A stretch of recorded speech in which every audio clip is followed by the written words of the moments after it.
Children and Family Services.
And good evening, Ms.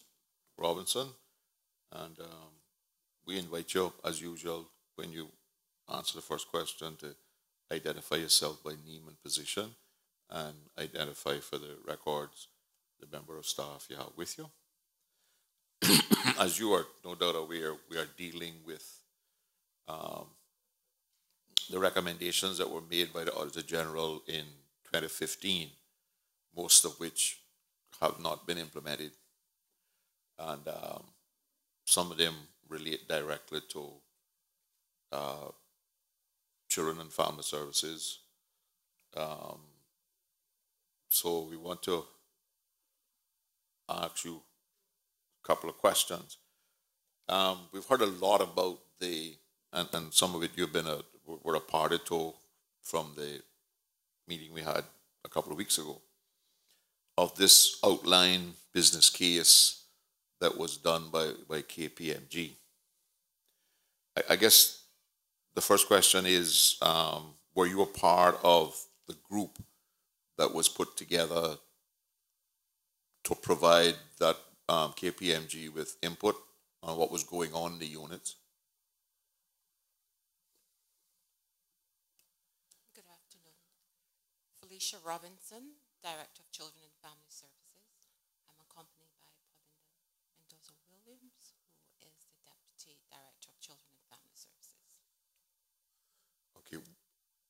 Go ahead. Mr. Chair, with respect to the committee that was put together by the ministry with the OBC, I was a member of that, representing the DCFS. Okay. Do you believe that the outline business case that was produced by KPMG provides a coherent strategy and policy directive for our social assistance programs for which you have responsibility? If I, Mr. Chair, can just provide some correction to that. Okay. My direct responsibility is for children and family services. The issue of social assistance has much broader parameters, and in effect, it actually involves services that do not necessarily come under the portfolio of the Ministry of Community Affairs. But I want to talk to you about, I want to question you about the areas of social assistance for which you have direct responsibility. Well, that would be children and family services. All right. Do you believe that the outline, well, let me ask it a different way. It is our understanding that the OBC is recommending an integrated approach to the whole gambit of social services, including those offered by Children and Family Services, which I assume would include counseling or whatever that embodies, into some kind of integrated unit that does everything. That I think what we were told is that they're setting up a one door, one window shop. How is that going to affect, or is that in concert with your vision for Children and Family Services being able to provide the services that you think may be necessary going forward? Mr. Chair, let me just say that it is not my understanding that the OBC is available for discussion. However, I will comment based upon my participation in the process and the recommendation that I'm But let me correct that misconception, because the Public Accounts Committee has the authority to summon any document that exists in government. I have been very generous in not doing that and trying to get it brought to us, should I say, in a more friendly way. And you can't, so you all cannot come here, and I'm not you directly, but your director, your chief officer, cannot come here and every question that she is asked, the answer refers to the OBC, including any questions asked about children and family services, and not be, and your department not be included in that. So feel free to answer any question, and it's not off bounds. They introduced it, not me.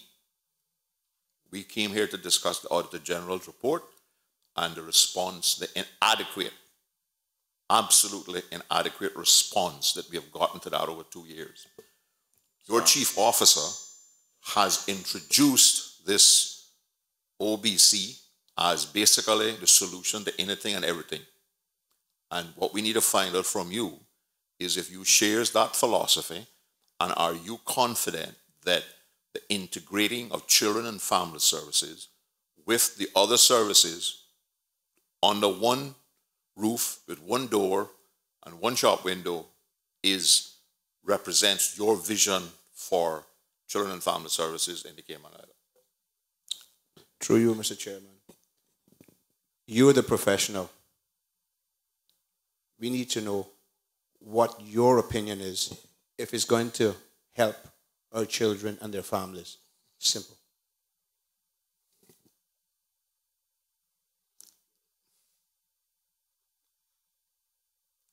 Mr. Chair, the OBC addressed issues particularly around the service provision that is available through the Needs Assessment Unit. The DCFS also provides services to children and families. Our area is a little bit more specialized. It is not in terms of direct service provision in terms of goods or in financial assistance. However, there is a relationship because in addressing the needs of children who may be vulnerable or families who may be, there is some risk factor, we rely heavily upon the support of the NAU to address those vulnerability issues. Very often they may be associated with issues of housing. It may be issues related to underemployment or unemployment, financial stressors. It may be related to health issues. So there is a close relationship, and we need to work with that particular arm of the services in order to address the complete needs of our clients to the extent that we're able to. We also have a particular responsibility under the law in terms of reviewing the assessments that are made by applicants who are recommended for indigent medical coverage, and we make recommendations to the minister under the law with respect to those approvals. The OBC process, which reviewed the existing services and the issues that were impacting upon quality delivery to our clients, recognized that there were issues. Some of them had to do with a silo approach of different agencies operating within their own systems, having issues with respect to sharing of information because of the separate budgeting processes, which provides for discrete approvals or inability to sometimes capture persons who may cut across so many multiple needs. What was found and what they documented as a result of our input was the fact that sometimes clients were frustrated and their services were not met in a timely manner or an efficient way, and sometimes the resources were not best utilized because of that approach. To the extent that the OBC makes a recommendation then for not an integration of the agencies in one, but the recommendation specifically from our discussions is for an integrated case management approach. That approach says that we treat the client's needs from the perspective of what the client needs as opposed to from a programmatic point of view, where rather than saying you cannot be serviced here, you need to go there, the approach says I'm going to treat you as an entire human being with health needs, social needs, physical needs, and all of the other pieces that may come with that. And we're going to do a complete assessment and seek to connect you into the services that can address your needs. And that is the concept of the one stop. But it is about some one person as a case manager taking responsibility for meeting the complete needs of the clients, connecting them, whether they need employment services, whether it's the health services follow-up, whether it is mental health services, whether it's assistance for daycare provision, for having their children enrolled in school, for after-school services, for counseling services, but taking that responsibility and ownership to reduce the frustration, but also to ensure that there's a timely response to those needs. To the extent that that is the recommendation, professionally, I support that approach. We were given evidence this morning that the reason the needs assessment unit was created and separated from children and family services was that children and family services was not able to do its job under the children's law because you were at that time treating the whole person. So what was happening was you were spending a lot of time dealing with financial assessments and dealing with that side of the unit as opposed to dealing with the needs of children and families. Is that I'm happy correct? to respond, Mr. Chair. Prior to the separation of the needs assessment unit from the DCFS, and I need to comment on the systems approach that was taken, we would have followed what we call in our profession a generic approach, meaning that the workers did not have specialized areas of functions. So as a social worker, a generic social worker, they dealt with all types of cases. And our numbers will confirm, if you look at the numbers of clients who visit the NAU and the number of cases of child abuse report matters, vulnerable families, that the applications, and I think this is also a global finding, the applicants for welfare or social assistance services usually is higher than the number of reports you may get per month or per year of abuse and neglect. The children's law imposed new obligations upon the department, and social workers found it difficult to meet that mandate, which is highly scrutinized and supervised by the court, and rightly so. They found it difficult to meet that new mandate alongside the other administrative tasks that were required to facilitate the speedy processing of welfare applications. And that really was part of the rationale for the separation. When that separation occurred, what happened then is that our social workers moved from being generic social workers dealing with all matters for all men to focusing specifically on child protection matters at DCFS, and the NAU was assigned the responsibility for focusing on applications for welfare or social assistance. Unfortunately, that process emerged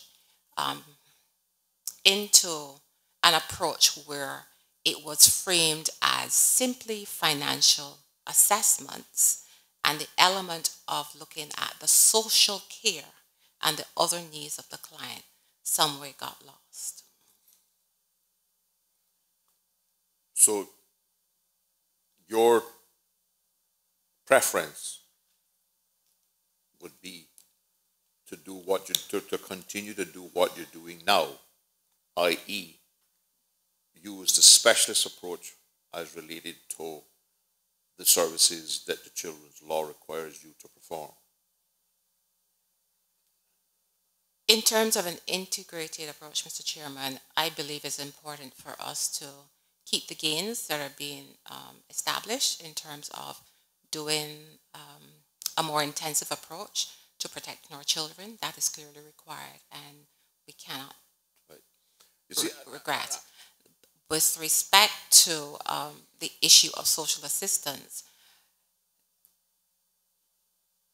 there are some concerns which we are aware of in this House in terms of the responsiveness that and the issues that clients face in terms of being able to deliver those services in a timely manner. And clients have also raised other concerns.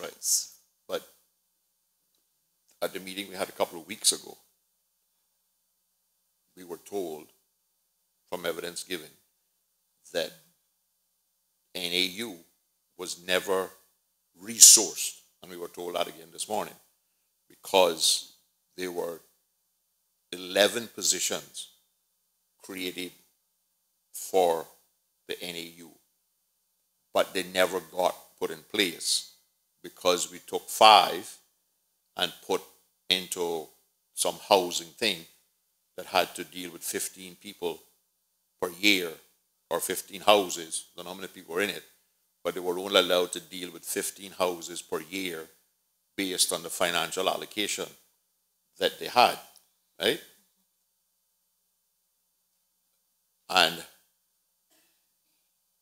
But I want to ask you to comment, because we have the director of the NAU, and she will have the opportunity to defend herself when she comes here. But I certainly got the impression from evidence given to us in a couple of weeks ago, and also in 2015, that, but more so in this recent response to the lack of implementations of the recommendations, that the integration of, which was being recommended by the OBC, was that NAU was going to be brought back together with Children and Family Services, and basically because you had the specialized social workers in that area, they were going to provide the supervision of the NAU from a social services point of view. Is that incorrect in what the OBC recommends, or? Mr. Chairman, I'm not aware that the OBC provides that recommendation. The recommendation specifically speaks to an integrated case management approach, right, not an integration of NAU and DCFS. That is not my understanding of the recommendation within the OBC. And how process. Do you, being a part of the OBC, how did the consultants, in consultation with the committee of which you was a member, believe that integration would take place? Okay. The consultants and the members of the committee, Mr. Chairman, considered several elements that needed to be addressed. One of the points of integration was the issue of data sharing, data access. How do our various agencies get the information on the clients in a way that reduces the time, the waiting period, but also eliminate some of the frustrations that clients have being sent from one place to the next to give their same story over and over and await decisions. So the integration speaks to the issue of how that data can be available to the various social partners. The other aspect that it does speak to for consideration is having a single window access at the front. So the data is the back side of it, the single windows at the front. And it did speak to, given consideration to how do you have a comprehensive assessment of the client from the outset, so that if they need health services, housing services, permanent financial assistance, and all the other services, that all of that is assessed at the same time, and we are able to give them a decision rather than them coming back several times, piecemeal to address it. Okay, so your view of integration is that the client will come through the single door. They will be dealt with again, by what you recall earlier as generic social workers who would determine what their needs are, and they would then be directed to the agency that best suited their needs, or the multiple agencies. Or are these generic, are these people at that door expected to be capable of deciding and have the authority to decide what services the person needs and provide the services them at that point? The view at this point is that when a client presents for services, the individual who is assessing them ideally should have the capacity and the skills to be able to do a comprehensive assessment, to be able to decide or determine whether or not, yeah, this client perhaps does have some mental health issues, and therefore we need to connect them with this. Knowledge in terms of what is available. So if we see that this client also has some level of disabilities because of either age or some physical disability, how do you connect them to services or anticipate that they may need services based upon your understanding of where that condition may lead to? That worker is able to, based upon the conversation and the interviewing techniques used with that client, to make some determination whether there's some indication perhaps of some level of depression or something, and perhaps this client needs to be connected in some counseling or mental health services. Whether or not they are able to share based upon their conversation about what is happening with their children or within their household, that perhaps this is a client who has some level of exposure to domestic violence, and therefore we need to connect them with this particular service, and in the interim have a conversation with them what their options might be if they have to leave that household, connect them with who can help them with their children and so on. So yeah, there's a range of skills that we believe if we're going to be addressing our clients' needs adequately, those persons who are serving them need to be able to conduct that assessment in a way that addresses all those needs rather than a tick box exercise. Do I meet the requirements of financial assistance? But isn't that getting back to what we had when you were being overrun by financial assessments? And isn't that a risk of going back to that system? We're not saying go back to generic social workers. We're saying go back to dedicated social workers to particular areas. But which is what we now have. Right. But NAU does not have. NAU has any needs assessments officers, and they do not have social workers. But wasn't part of the reason to separate NAU from social workers because there's always a risk of social workers doing financial assessments and getting caught up in their professional all of these myriad of things that you just mentioned that the person needs? Mr. Chair, the financial assessment does cover a lot of administrative tasks, and that is the area that I think they sought to address. All of the paperwork and the waiting around for the bank checks and sending out that sort of detail, which is more of an administrative task. But what we have then is the needs assessment officers doing that administrative work, but also attempting to do assessments. And what we're saying is that a more comprehensive assessment is required, which also requires a more specialized skill. But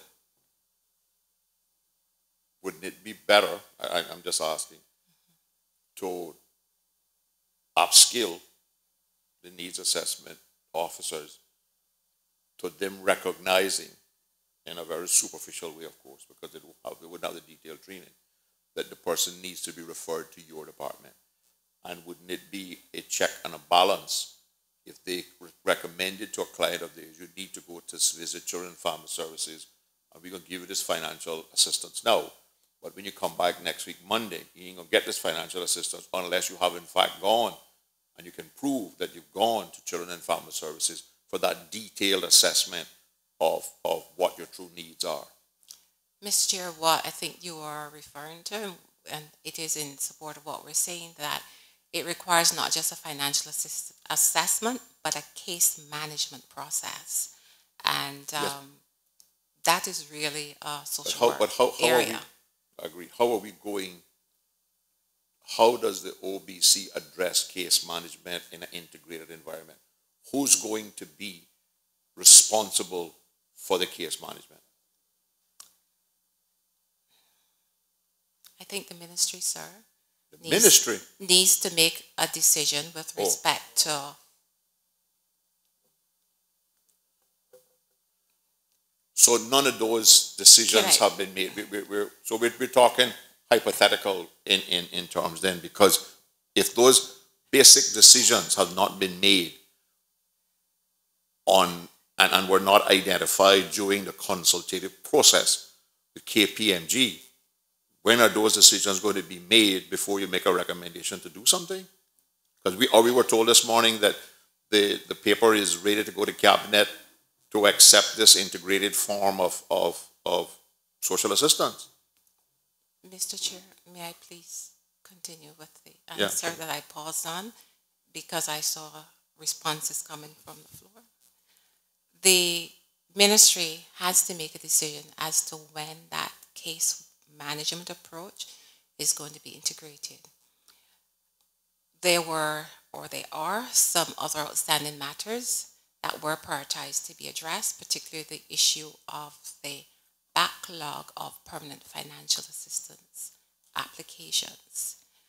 Whilst DCFS has lent the NAU a social worker to go in to assist in that process.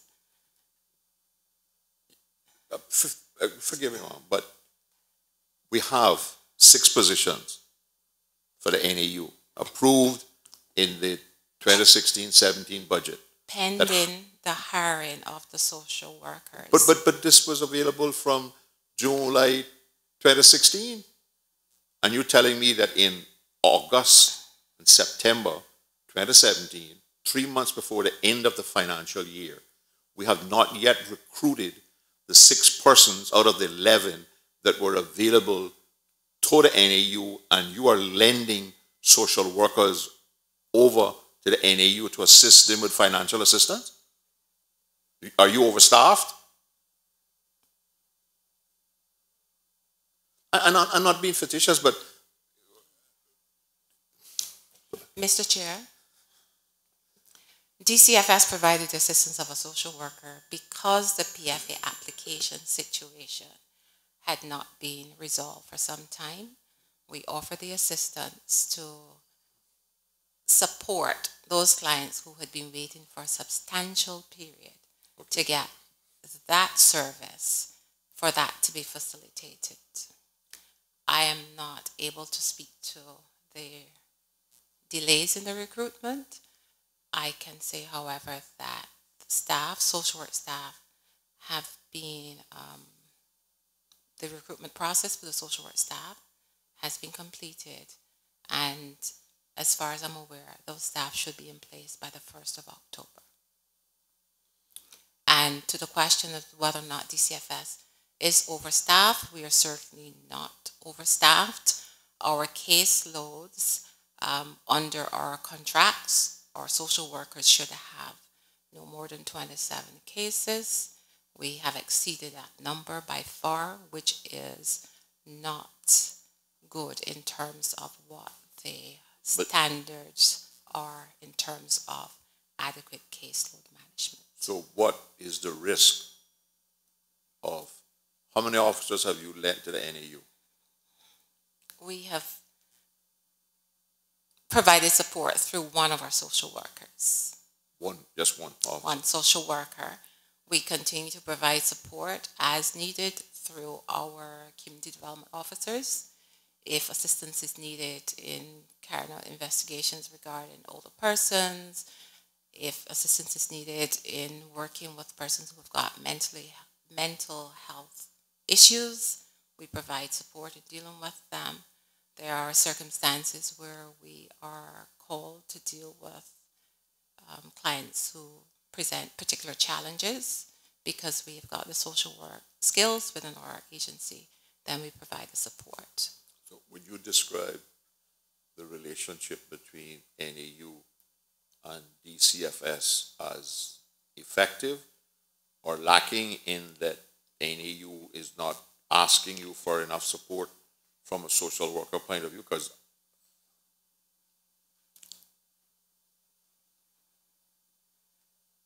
Mr. Chair, I would want to perhaps frame it differently to say that I believe that a substantial amount of social work intervention is needed to support the clients of the NAU. As to whether or not we are able to give more, our children, who are our primary focus for our caseloads, they also require more. And we are attempting to address that so we keep them safe and we address the issues. But no, we do not have adequate resources. But we are attempting to do the best that we can with what we've got.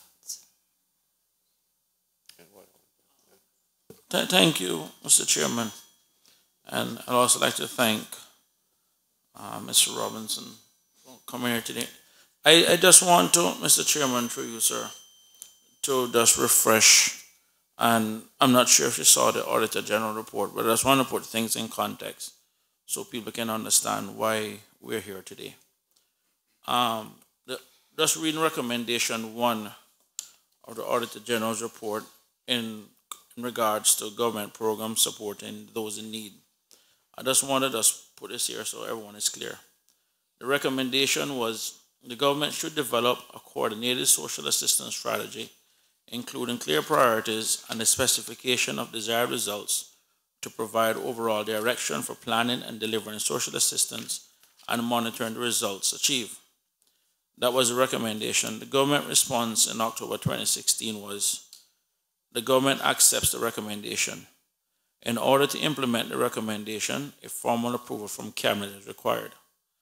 And it goes on to say, as of August 2016, this recommendation is in the scope of the OBC. Where I get a little bit fuzzy, Mr. Chairman, and I must make a confession. First of all, I do have, as a matter of record, I'm just going to put it out there, a document that was prepared in March 2011, Cayman Islands Government Phase 2 Review of Public Services, Department of Children and Family Services from March 2011. And there are some very good recommendations and everything else inside it. And I also have, Mr. Chairman, as a matter of confession, a draft copy of the OBC. And I want to read one thing that really just kind of jumps out at me in the draft. It says, this OBC has been prepared with consideration given, it says on page, well, that's all right, the page is irrelevant. It says, during the kickoff stages of the project, we were informed that it was approved by Cabinet for the OAG's report to provide the strategic context for the engagement. The OAG report did not highlight specific options for consideration. The part, Mr. Chairman, that I want to highlight here is that we're required by this body is to review the work of the Auditor General. The Auditor General went in, made a recommendation saying that we need clear priorities and an overall direction for planning. That was a recommendation. To go out now and pay $180,000 for someone to come back and say that we were could basically use the OAG as context is like we have created a loop for $180,000. And I really feel bad for people at the, at the departmental level to be caught up into clearly a web that is done at a ministerial level, and then you guys are basically stuck here to deal with it. The truth of the fact is that what is clear, Mr. Chairman, is that there is no clear strategic direction from the ministry in this regard. So how can we realistically expect the department to implement something when there is no clear planning or direction at a ministerial level? And what it is that we're stuck with now is that we're now trying to figure out what we can do to make something work, when in fact this has to be done at a ministerial level and the departments are clearly affected.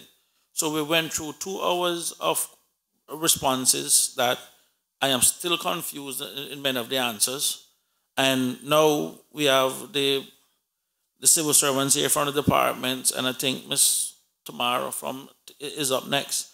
And I really have to ask the question, what exactly are we to expect from the departments when it is clear that the problem is at the minister and at the ministerial level? And to be fair, I'm going to be honest here, dear, is I had all of this information a long time, because unlike many people, I will not be sitting down and have part of my, I guess, political future decided by people who can't give me information. If there's one thing I've learned to do over the years, I've lived with people so I can get any information that I want. And I can guarantee any civil servant that there's no document floating around in government that Chris can't get his hands on. I can tell anybody that. So it matters not to me if it's a cabinet paper or whatever. Someone will have to put it there, and I will get a copy from whoever put it there, or someone who knows who have it.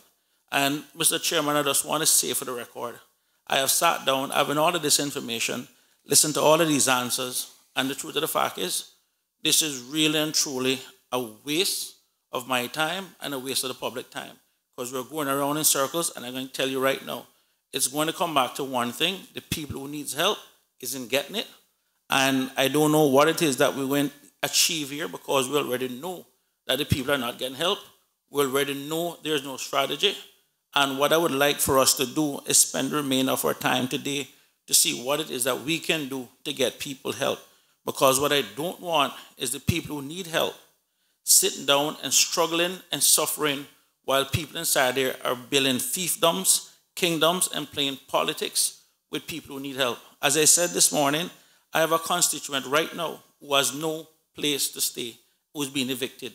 And all of this, really and truly, I would like to know at the end of this where my constituent and his family will be come next week, because I need something for that. The rest of this, to quote my good friend from Savannah, is pussyfooting around. Mr. Chairman, just a moment. I know I've recused myself from these discussions, but I want to raise a point of order from a procedural standpoint. The member just moments ago quoted from a document that is not yet a public document. These proceedings are being broadcast to the public, and I question whether or not it is appropriate at this time, despite the fact that the member also openly bragged to being in possession of a document that is not a public document, that did not come from the government himself. It's a question of those issues being raised procedurally in these discussions that I agree are very probing and necessary, Mr. Chairman, and I wish some clarification on that point. Well, Mr. Chairman, when you finish with Mr. Harris, through you, I'd like to ask. okay, well, let me respond. Okay. I think that the problem we have, Mr. Harris, is that, one, the government has refused to give us a document which we believe we are entitled to have. We haven't gone the route of summoning and calling people to the bar and calling and summoning a meeting of the Legislative Assembly to have a vote onto whether what the disciplinary procedures we can follow. We prefer not to go down that route, right? The chief officer has quoted extensively from the document for the last 2 meetings that we have had here. The fact that somebody else happens to have a document, and I am not so sure that once the document was presented by the consultants to government, that it is not FOIable and therefore a public document. So I don't think I have the authority to rule the member out of order, as you requested, because he happened to have a copy of the document, and he referred to only one section of it, and he tied that back to the Auditor General report, which is before us. Thank you, Mr. Chairman. I appreciate that. And to your point, all of the issues that you raised may very well be active and live. And of course, as you've identified, there is, available avenues for recourse. But I would like it just stated on record from a procedural standpoint, because obviously I too, like the member, are new to this government, new to this Public Accounts Committee, and I would like to make sure that, as you are a stickler for details, sir, that matter be reviewed and a response identified at some point in time. None of this would be debatable had the government been willing to give us the document. Mr. Chairman, as I said before, and I'm new to this house, and some people may say I'm new to politics, but here's the reality, is that I have people who need help. I have a man who need, I have a constituent who need to go find a place for his home. I received a call from a minister this morning saying that basically he's not able to help. And I am not going to be sitting here for the rest of the afternoon. You have a quorum. I'm going back to my district to look after my people and go help my man to find some place for his family. So with that, I'll be gone for the rest of the day. You all have enjoyed the rest of this proceeding. I ain't wasting my time down here. All right. Well, I appreciate your position, and you're entitled to that. I still believe that I have a responsibility, and the Public Accounts Committee has a responsibility to get some factual basis to what we're doing, because there's been, from 2015, there's been a lot of ducking and weaving, right? And what we're trying to find out here now is, we have been told that this OBC is going to be the savior to give all, and everything, every question that we've asked, the ministry has used the OBC as a solution to that problem. And what we're trying to find out by bringing yourself as the director of DCFS in is, are you fully appraised of what we are being informed and what we interpret as to be, as what the expectations are going to be from your department if, and in fact, this OBC becomes government policy? That's what all the questions is about. And I want to get back to but let me ask a more generic question. Me too, sir. Yeah, I'm sorry, Mr. you go Chairman. ahead. Give me time to think. Through you, Mr. Chairman. Madam Director, what resources are needed outside of people, outside of bodies? What other resources do you need?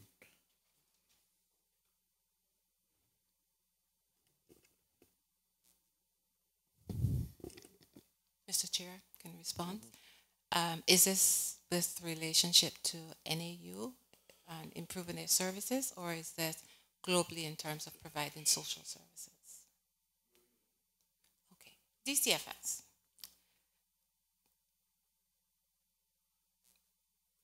Since the Children's Law came into effect, DCFS has focused primarily, and I think the Deputy Director who's here joining me would agree, we focus quite a bit on protection of children, doing education, and trying to have persons report matters of abuse, neglect, or where children are vulnerable.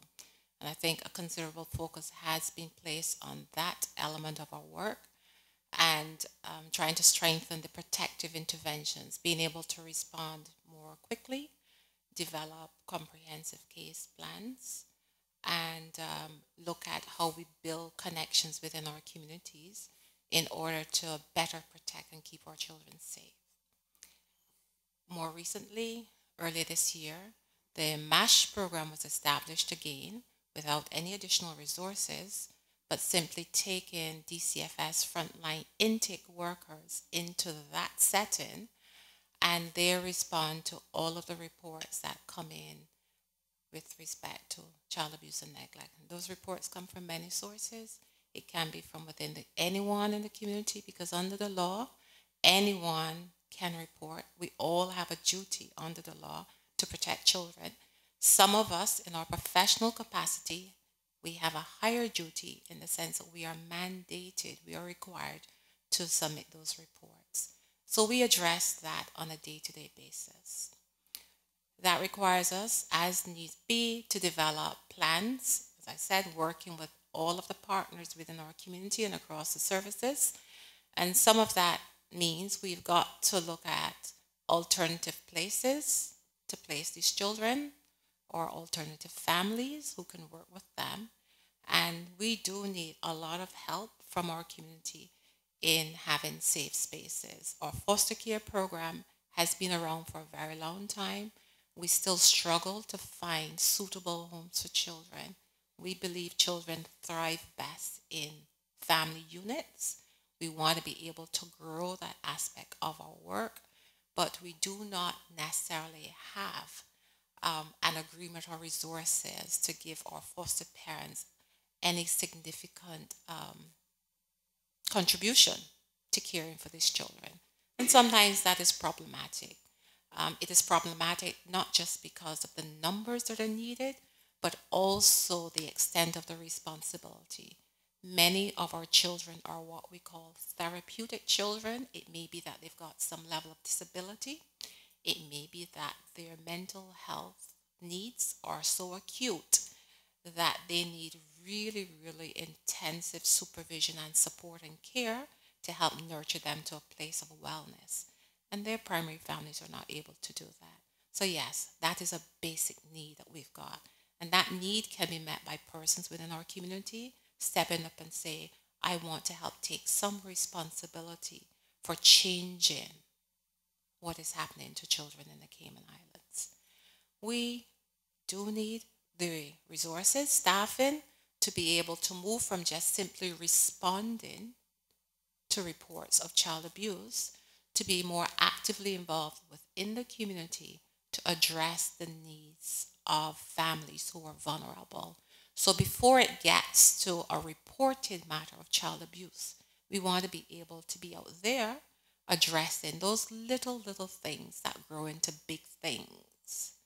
We need to be able to have the resources and the staffing to address that, so that when we see our young people going on a route towards becoming involved, or what we call in conflict with the law, that we can work intensively to pull them back again from going into that course. So there is, yes, a lot of work for our children that we need the support to do better. But outside of our children, you will know that DCFS also has responsibility for older persons. And recently, the older persons law was passed, as well as the older persons policy. It is the expectation that that policy will be rolled out and that law will come into effect. So yes, to do that, we need the resources as well to be able to manage that. We have persons within our community we've got an Asian community like any other community in the world. And we've got a significant number of persons who have retired at 60, but they're looking for significant places to make contributions, but also to bring them together to keep them going. We need workers to be able to facilitate those sorts of interventions for our older persons. So, Chair, is that enough, or would you like me to continue with our wish list? No, there's nothing wrong with your wish list. My only concern is I can't imagine you getting into that under this integrated formula. Mr. Chair? And the question at this point, sir, we are doing some of all of that. I want to follow up. Okay, you've said the things you needed outside, some of the things, so I know that wasn't all of it. No. Outside of people. I'm going to give you 2 cases where one of your officers, one of your workers, took me to task for a case that just happened in the court, and it's over now, where the PDO file was almost some could say condoned by people in the association. And when they got to court, it was only thing the court could put him in jail for was what he had done on the phone. There was another case that I spoke about on the radio where a 3-year-old child was molested by a landlord. I was called at 11:30 at night. I had to book the family into a hotel. And 3 years later, they're going to take, or 2 years later, they're going to take a 5-year-old child and expect to get a story or what happened. And the case has gone nowhere. Your protection of our children in conjunction with the police and their work. How much are you integrated? How much say do you have in there? What can you do in there? These are just 2 cases off the top of the head, and there are many more that I can bring out right now that I have the facts on.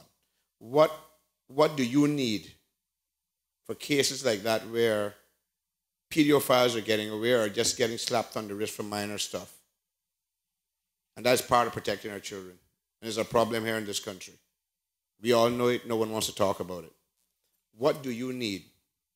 And will this magic wand that they keep throwing every time you talk about it, how will that help us protect our children? Chair,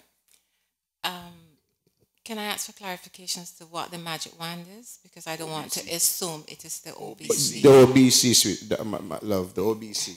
Can I just state for the record that the OBC is not intended to be a magic wand? It was a framework which assessed what the needs under the social assistance program are. So having clarified that. Yes, ma'am, I will clarify myself in saying that if you listen to some people talk about it, it is the magic wand in some people's mind, ma'am. So, but go ahead. I just want you to let us know what we can do to assist you or what you need for these type of cases that's happening and getting away. What can we do, please? Okay. I will speak to DCFS and I'll work with the police and the approach which we are trying to strengthen with respect to how we ensure that there is timeliness as well as quality investigations and that the services for the affected parties are in place while we wait for the legal process to take its course. I made reference earlier to the fact that the MASH had been set up. MASH is the Multi-Agency Safeguarding Hub. The concept is that under the law, it is under the law, the children's law, let me be specific, it is the responsibility of the director of Children and Family Affairs, Family Services, to ensure that children are protected. DCFS has the responsibility. It is the agency with the mandate to ensure that the matters of harm are reported to DCFS, investigated, and action. We follow, because in some instances, there is an indication that a crime has been committed. We do not get reports of crime. We get reports of suspicion of neglect. So the investigation has to be carried out, and when that is done, we're able to establish jointly with the police what the facts are. It is important for us as an agency to be able to respond to those reports within 24 hours. So yes, our staff, there are occasions when they work many days after hours. Our staff are not paid an overtime or an on-call out allowance, but they have to go to respond to those reports. Usually, they will respond with the police together. There is almost a sure indication if it is a report which takes physical abuse or sexual abuse, that there will be need also for us to liaise with health services to have an examination done on that child. So we have to work closely within very tight time frames because we want to have best evidence, and best evidence is really early evidence. So I take your comment about an interview being conducted 2 years later. I do not know, in the circumstances you've mentioned, whether or not this is simply a follow-up interview, perhaps because the case is being prepared for court and there's a review process going on. But there is usually an initial interview which will collect the facts. When that initial process is done, it is determined what services and what interventions. Can we keep this child in the setting safe or not? So we will walk through that process. The police will determine whether or not they will need to go ahead with a criminal investigative aspect of it. But as far as social workers are concerned, we follow through. Our responsibility is to follow through to also determine what services this child and this family needs. We use not only government services in terms of counseling interventions, but we also use private providers to ensure that the children receive the services or the families. What do we need? I think we need to acknowledge that we need our adults to refrain from harming our children. And that is a community message, which is foremost. There is no problem to resolve, no need for an investigation or for criminal processing if there is no abuse. So first, we need adults and young people and children to value each other significantly and not cause harm to each other. And I think you would agree that that is primary. In the event, though, that harm happens, we need to be able to have sufficient resources to respond adequately. We need our staff to be trained in terms of the particular interventions that's needed to do justice to our children. We need to have the funding for those services, for training. Training, not just a one-off training, but a continuous upskilling of our staff. Child protection is one of the most dynamic areas of social work. The approaches, the policies, it changes on a very regular basis. Why does it change? There's an urgency to protect children. And if something is not working, an approach is not working, if a piece of legislation does not offer the quality of protection that we consider to be best, then we need to be able to look at that legislation, implement the changes. We need to be able to follow a particular model of intervention that is outcomes driven. What do we need as an agency? We need to move from simply outputs to outcomes.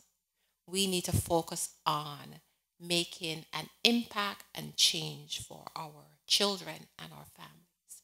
As an agency, what do we need to do that? Perhaps that is something that, well, not perhaps, it definitely goes outside of my scope because I've come into a framework where we report on outputs. So that is something I think we need to change, because when we report on outcomes and we focus on outcomes for our young people and our children, that means that we are also focusing upon accountability. It means that we do not have social workers or staff or persons working in child protection services who are operating without a sense of urgency. So we need a sense of urgency that if we are going to change the direction of our islands, and if we are going to make the impact that is necessary in terms of best well-being for our children, then all of us need to treat the issue as an urgent one, not one that can be deferred or one that can be deprioritized, again, based on resources. Would you like me to continue? No, I'd like you to stop right there because I guess my question to you is, why isn't that happening? Why haven't we changed from outputs to outcomes? And have you made that recommendation to the ministry and it has been ignored? Mr. Chair, DCFS is focused on outcomes at this point. We are looking at best outcomes for our children. We are putting in place the measures to make a difference for them. We are looking at the services that they need. We are committed to providing that. So we are also in our change process, which says better outcomes. Glad to hear that. Can we talk about urgency a little bit? Because yes, sir. The evidence we have before us is there's no urgency by anybody. Certainly not at the implementation of these recommendations or making policy changes that are needed based on the Auditor General's report and what's contained in this OBC. Because let me give you, for instance, we're operating on a approved policy to determine applicants' eligibility of 2002. There's been several recommendations that policy be amended to modernize it. Hasn't happened. We have a internal audit in 2013 that made certain recommendations for changes to policies and procedures. Here we are, 2017, and they're not done. We had the Auditor General's report. The Auditor General's report that we're talking to today was done in 2015. This is 2017. And the August the 17th update from the Chief Officer, dated the 1st of September 2017, says of 14 recommendations made in 2015, two out of 14 have been completed. We have in progress 6 out of the 14. No, some of the completion dates are 2019, 2018. We're not providing budgetary allocations for these corrective actions until 2018, 2019. Others are 2020, 2021. So I understand your need for urgency in the children and family services and the additional resources that you may need. But I regret to tell you that evidence before this committee is that there's no urgency in this at all. What response have you gotten that may give us some comfort that the specific requests for improvements to services to the clients for children and family services are going to be, at least attempts are going to be made to address them in the 2018-19 budget? Because remember now, you're not going to have an annual opportunity to make these requests. You're only going to get, you got one opportunity now that is going to be tabled on the 13th of October. So what's not already in that is not likely to get into it. The next opportunity, short of Cabinet using a particular clause in the PMFL law to extend the budget or to move monies around from somewhere else to address some of your needs, you are not going to get the opportunity again till November 2019 for implementation in 2020 and 2021. Mr. Chair, can I respond? Yes, ma'am. The good news is that for some of the things that we need to do, we do not necessarily need new money. We just need to have a new approach and a new commitment to doing it. The issues where we need money for, we have made representation within the budget for those resources.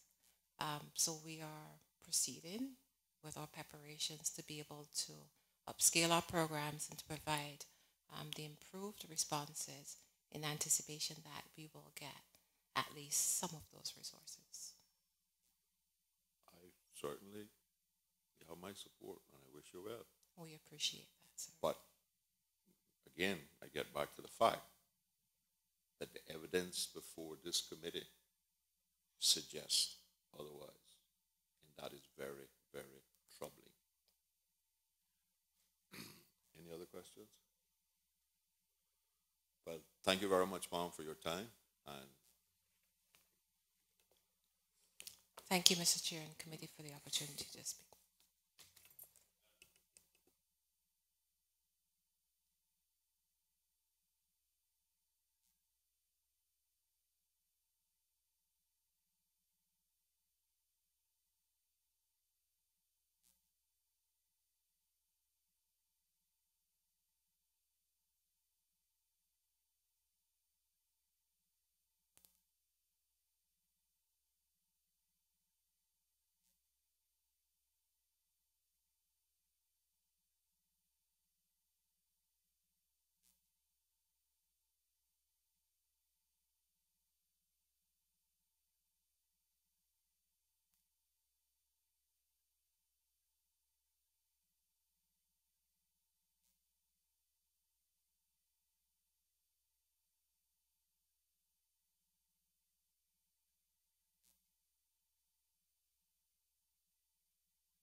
good evening, Ms.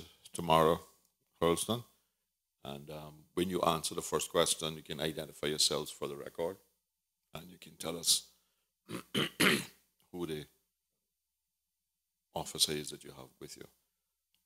As you know, we are dealing with the implementation of the recommendations of the Auditor General in the 2015 report, or lack thereof. And a lot of it seems to be surrounding your unit. So we have some questions for you, and hopefully I can give you the opportunity to defend yourself.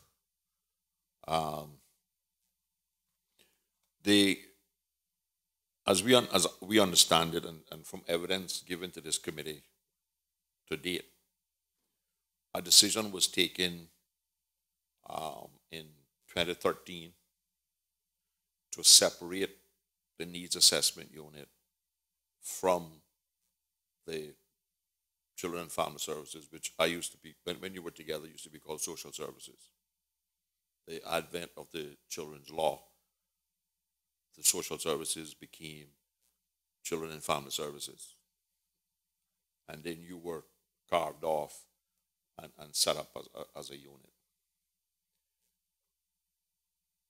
We now have been given evidence that the government hired consultants, KPMG, who did a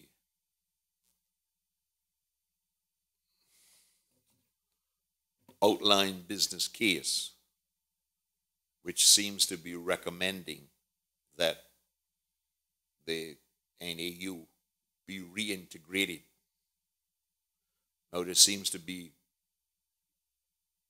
serious divergence between the Director of Children and Family Services and the Chief Officer as to what that integration means. So, first question to you, are you aware of the OBC, and were you a part of the consultative process?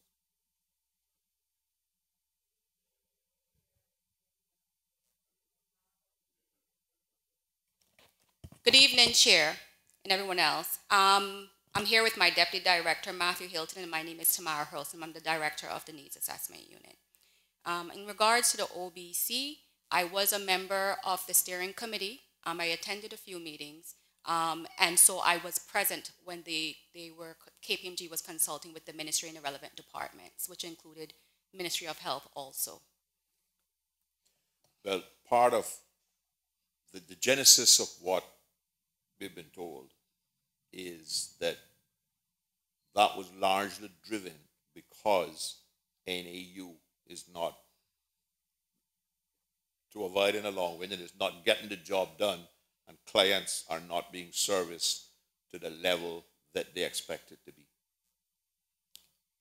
The NAU, like you correctly said, was established in 2013, and the reason was because of a review of DCFS, and it was at that time determined that social workers were better used doing social work programs and clinical intervention, and the unit would be able to get through the assessments at a quicker pace and ensuring we have the right documentation.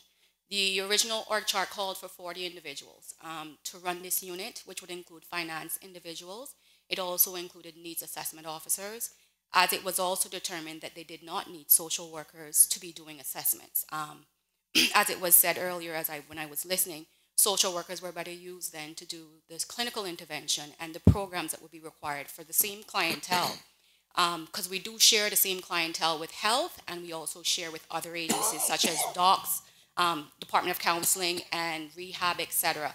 But the function of the needs assessment unit was always to conduct assessments, needs assessments, not just for welfare recipients, but it was actually intended to be the assessment unit for government, where we would do all assessments and means tests for any means test that's required for anyone from the public at the requirement of the Cayman Islands government. We were established with a staff complement of approximately 16 individuals, which were transferred in 2013. We grew to approximately, I think it was 18 individuals the next year. So, sorry, I have some information here. The budget when we were established called for 18 individuals. We actually only had 16 employed that year. In 2014, July, we had 20 persons budgeted and we only had 18 on staff. Moving on up to 2015, I think that's when the Auditor General report in May was done, we had 20 individuals hired, but 24 persons in the staff. In 2015, July, they were budgeted for 25 individuals. We had 21. And I don't mean to keep reading through everything, but I just want to show where we were never adequately staffed or resourced. Not to interrupt you, but the question I would ask is, why were you always seem to be 4 or 5 officers short of what was budgeted? Was that a lack of persons available, or was it a lack of recruitment, or why weren't those additional persons that were budgeted for hired? Over the years, we've tried to recruit as quickly as possible because we understand the challenges that we have. Unfortunately, on many occasions, our recruitment have been placed on hold. For this current year, no, slow down a little bit. Slow down a little bit. Slow down a little bit. Now we get into the cooking, and I don't want the public to miss this. You were saying that your recruitment exercise was not allowed to be completed? By whom? That's correct. I report to the ministry, so it would be at ministerial level. So when you get a budget allocation for people, you still need ministry approval to advertise, to do recruitment, because normally it would be I don't know how to set up the committees, 3 or 4 people, somebody from your unit, somebody from the ministry, and probably somebody from the portfolio of the civil service, just to make sure that, right. and that then leads to recruitment. And you're saying that it was in that process that you were not allowed to hire the people that were budgeted for. And that is correct. Currently, we have 34 persons that are budgeted. We have 28 staff. But it We gets have 20 worse. We have 27 staff currently. 2 of them are actually temporary staff hired in August as needs assessment officers. For the majority of the year, up until that point, the financial period, we operated with 25 individuals. But 34 were approved in the budget. 34 positions are in the current budget. And you didn't get any temporary help. You didn't get any help until August, and it is temporary now. It's temporary needs assessment officers in August, and they're dealing with the backlog of the PFA and trying to get through determining who needs to be reassessed of the poor relief applicants. They're not dealing with the general public who are coming through the front door seeking services immediately. So that doesn't really relieve my existing staff complement. They're still dealing with the same caseload they always did. The reason why they were unable to deal with the backlog of the PFA applications and reassessment is because of resources, which was said previously on many occasions, including in PAC, I think on 2 different occasions. Yeah, we were told I think when we did the 2015 report, we were told that you were trying to hire 8 or 9 people, right? And this morning we were told, yes, those positions were approved, but 5 of those went to some housing unit, repairs unit, that only had to do 15 assessments, were limited to 15 assessments for the year. We still haven't heard where the other 6 went, so the other 6 are still vacant, except for 3 temporary.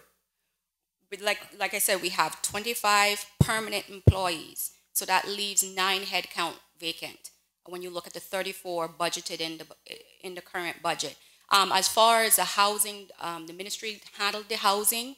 That's the TP for housing assistance. The NAU conducted the assessments. We were allowed to hire 2 assessment officers, and that was on a temporary basis. They recently got permanent contracts to assist with the housing assessments. And the ministry also employed other persons from the ministry and from DCFS to assist them in getting through those persons who applied for housing assistance. A lot of the clients are the same as NAU, so in the end it did end up that the needs assessment officers existing at the needs assessment unit still ended up having to do those assessments, considering we are short-staffed. Okay, what is the backlog on these?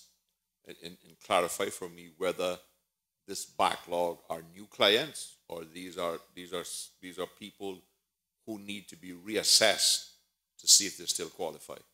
We have 2 issues. The first issue is the backlog of applications. Those are persons who either may be receiving temporary assistance or no assistance at all. Those applications, majority were received from DCFS. Some applications are stemming as far back as 2008. That's the backlog, and that was approximately 360 applicants. Some of those individuals... Slow down. I got to write this down. 360 backlog applications, and some of them go back to 2008? Correct. You sure the people still alive? We are finding that some are deceased. Okay, and you're saying that many of those came across from DCFS. Correct. So you're saying that you are currently dealing, to the best of your ability, with your new clients walking in the door.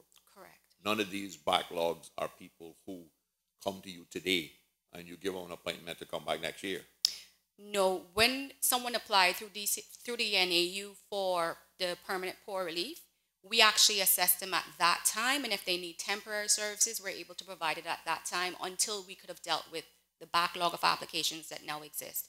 Those who have come through the doors of the NAU and needed other assistance, we provided that. So in lieu of getting the $550 stipend, you may be getting assistance with your utilities, your rent, your food, whatever other allowances we could give until we could get through the backlog. The permanent poor relief requires more of an assessment than it does with the temporary, because you have to do property check, bank checks, etc. So it takes a little more work. In your professional judgment, if you had your full complement of staff, would you be able to service more clients and be able to reduce, assign some people to that backlog? If we were able to hire the full staff complement, yes, we would. What I would project doing that, dealing with the backlog and the reassessment would be over a 12-month period. And what I would aim to do is to put the newly employed individuals on that project. The problem with reassessments is it's not a temporary situation. Our permanent poor relief recipients are supposed to be regularly reassessed, as was expressed in the Auditor General's report. So just getting through them now as a temporary measure with temporary staff is not going to solve the issue.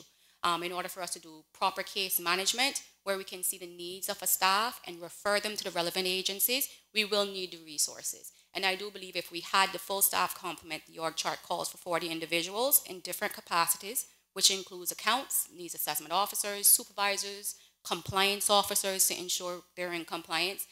We would be able to, and then the needs assessment manager, we would be able to get through these applicants in a timely basis, I would say within a year. Given the public notifications for the reassessment, that person will be aware that we are doing this project and they should come forward with their information. And have you been given any specific reason by the ministry why you can't recruit these people?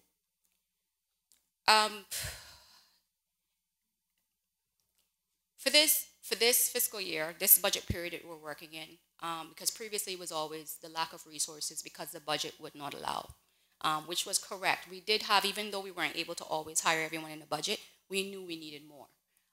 We got the budget passed in May of last year, and commitments were made to hire the needs assessment manager and all the other resources that we may have need.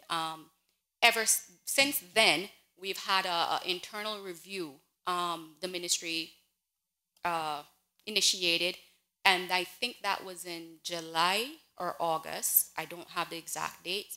And from that review, it was determined to put all recruitment on hold, essentially, because they thought perhaps we had the staffing complement that we needed, and we didn't necessarily need more staff. Unfortunately, that's not the case. The demand is higher. As you all can see, we have a lot of complaints from the public.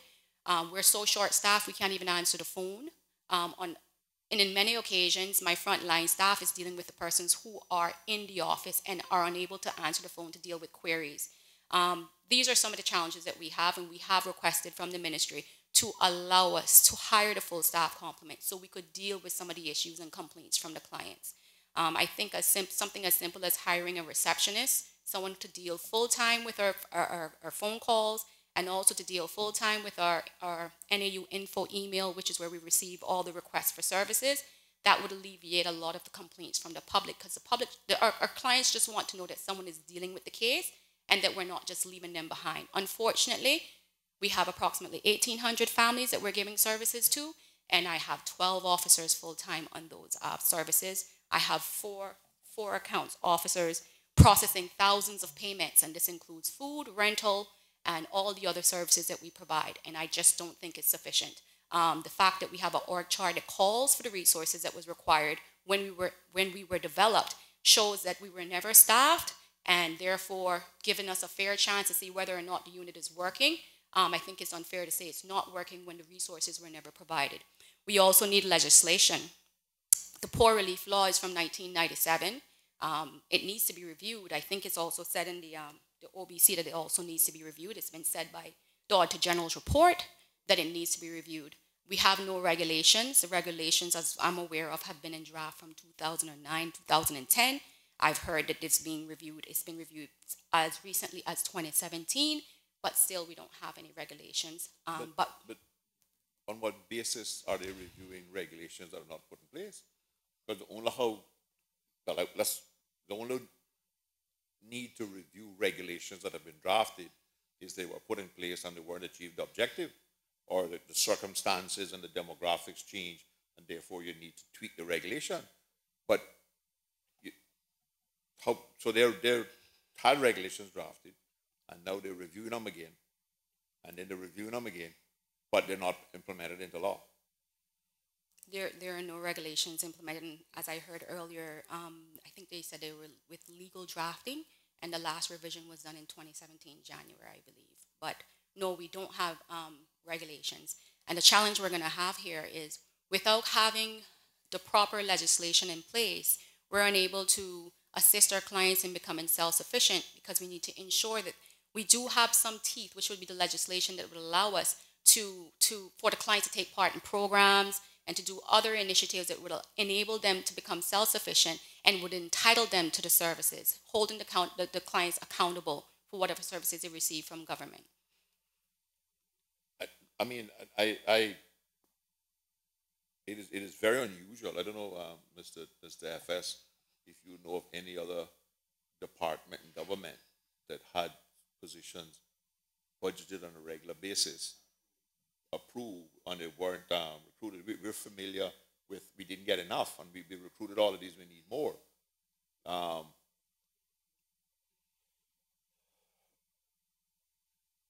But I don't know. Thank you, Mr. Chair.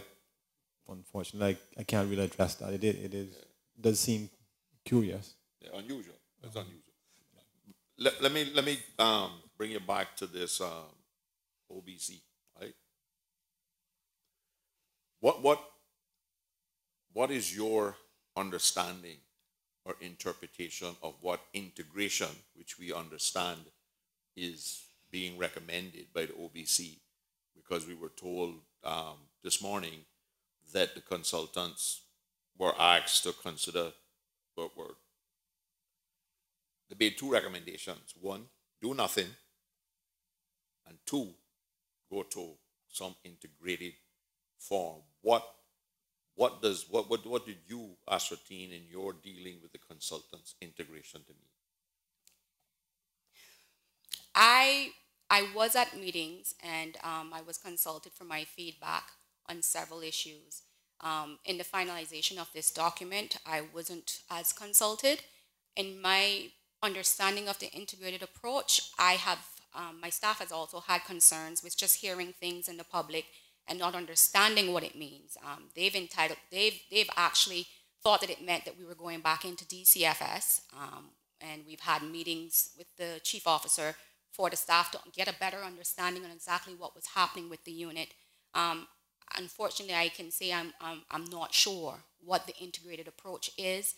I know that recently there has been hiring of or a recruitment process that took place for a social work coordinator and 2 social workers, but I don't know how that plays into the integrated approach or if that's part of the integrated approach.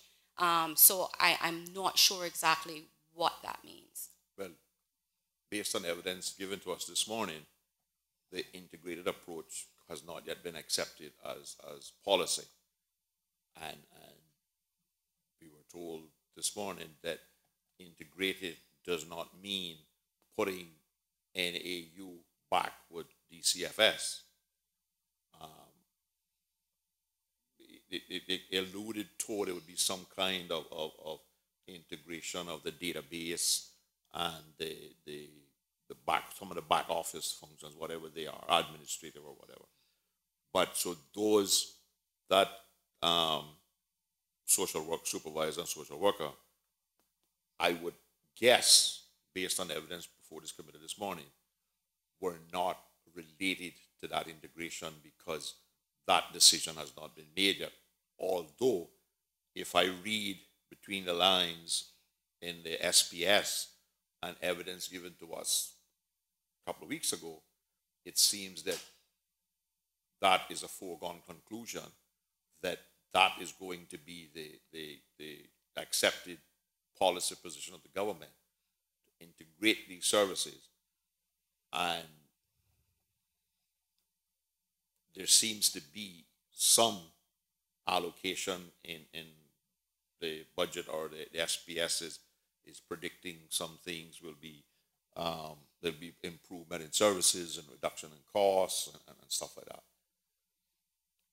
Do you see any reduction in demand of services from you based on over the next 8 to 10 years, based on the demographics that you're aware of?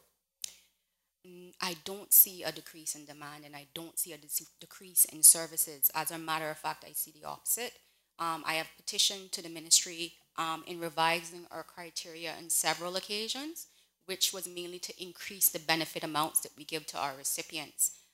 Because there was a scream in the public that this just was insufficient, and because we've met with statistics and economics and saw certain trends like rent is going up, certain trends like the amount we were supplying for food was insufficient, and this is all basically within budget constraints. But we have always advocated from the first year that we implemented our criteria, which is 2014, and that criteria was developed with myself and the ministry support, mainly the deputy chief officer at that time, and we've revised it every year ever since. And on most occasions, it's with increasing the amount of benefits that we're giving.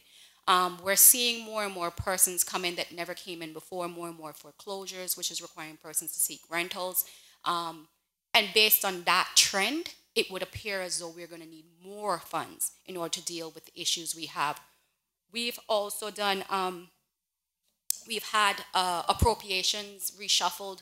I think I might hear a couple Fridays ago in regards to increase in certain areas such as food and rentals, and that's because of the heavy demand. That's because of the increase of cost of living.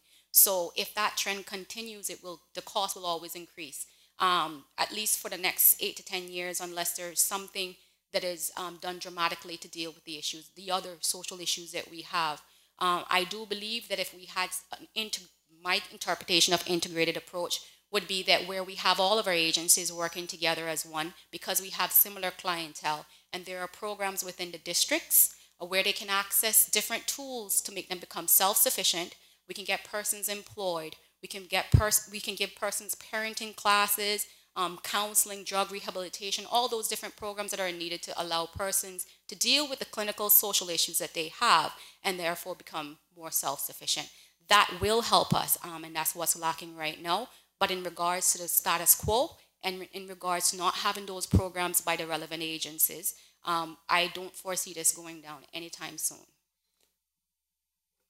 Both this morning and this afternoon, the committee has been given evidence to suggest that one of the shortcomings of the NAU is that your assessment officers are not qualified social workers. Do you think that that inhibits your ability to make decisions on financial assessments for people? No, it doesn't. The reason why the NAU was created is so that we could focus on ensuring that persons meet their financial needs, and DCFS could focus on the clinical intervention that is required for the same clientele. Most of my NAU officers come from a compliance background, which is what the Auditor General said was lacking, where you don't have documentation or proof that persons qualified for services. So when we hired those needs assessment officers, some come from banking or other business industries that require them to have that compliance background. And our officers have been doing spectacular. We've actually turned out more assessments that were done previously, but the reality of the matter is that with the existing staff complement, they can only go so hard. I just want to go on record as thanking my staff for their support and their commitment, because I have staff in office on Sundays, Saturdays, and I have staff in office until 1:00 a.m. in the morning, trying to get through all the services because they understand the need and demand from the public. But unfortunately, without adequate resources, we will continue to be in this situation. And I don't think the Needs Assessment Office at this moment would need more social workers. I think what we need is more officers on the ground dealing with the assessments so we can get the services through the door quicker to the clients. When clients present to the Needs Assessment Unit, they're in need of something financial. It's either they need food because they're starving, their lights are off, they've been evicted, they're homeless, and those are the cases that we're seeing. And if they need clinical intervention, we refer them to the relevant agency. It's not that we're going to do the clinical intervention, but what we want to see is that there are actually programs out there that we can refer them to, because without the programs, we're just basically throwing money at the problem. But they do have an immediate need, and we are serving that immediate need, and that's giving them the basic resources to sustain themselves. But we're doing it at a slow pace, and the reason why we're doing it at a slow pace is because we don't have the resources to meet the demand. So I think a quick fix would be for us to have the adequate amount of needs assessment officers that we need, so that we can turn over those services on a quicker manner. And if we can have the adequate resources we need for accounts so that we can process payments in a timely manner. As there are many issues with the rentals, which is in the public right now in regards to persons receiving rentals and complaining that government checks are late. But quite the opposite. The chief financial officer actually conducted a sampling of our rentals and found that in most cases, it is not the NAU fault that those rentals were in any case late. Persons present to the needs assessment unit when they're already late on their rent. Landlords expect that the check will come off the next day. That is not possible, as we know. A person has to be assessed, we have to get it batched for payment, it has to go to the ministry, then to Treasury, and then back to the NAU. And in order for us to expedite that process, it would mean having more accounts officers so we can turn them around quicker.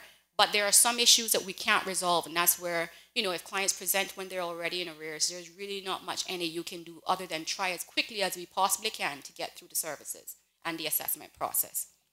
Do you have any member of your staff now who have social work qualifications, and what position do they hold? Thankfully, I do. I actually have approximately 22 years of social work experience between my deputy director, who is a social worker, and I also have what they were called before was senior social work assistants and social work assistants that were transferred from the Department of Children and Family Services. They also did clinical interventions, and they also saw the same clientele, and they come over with experience also. So we do have social work experience down at the needs assessment unit. And you say your deputy is a qualified social worker. So does he have any kind of general oversight of what your needs assessment officers do to help them determine, well, John Doe needs to go to Children and Family Services because they have this issue? And do you have any authority to say to that person, well, we're going to help you this week, but unless you go to Children and Family Services and you can come back and show me that you've gone for this intervention, we will deny you next week? Do you have any authority, or was that the kind of thing you were talking about earlier, that you need to be put in the regulations? Right.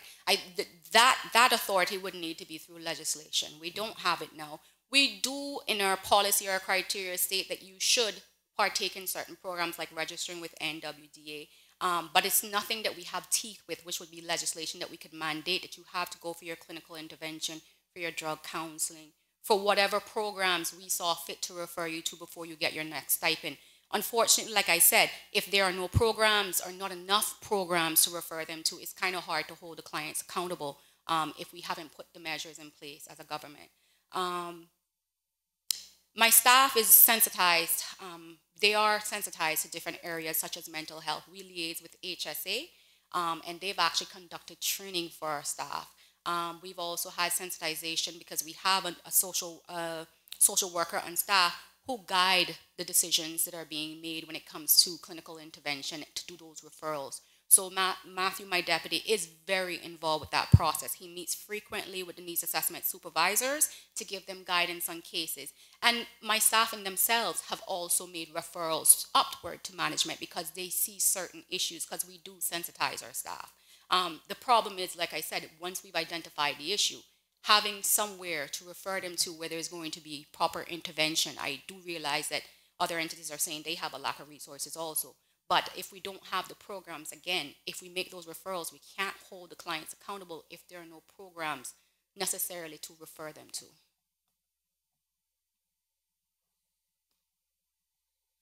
You mentioned in your answer a while ago that you have to refer people up to the ministry.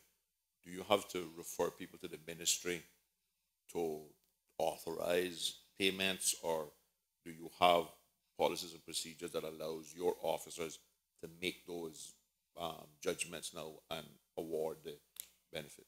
We make the decision down at the NAU when it comes to providing services through the criteria that we have.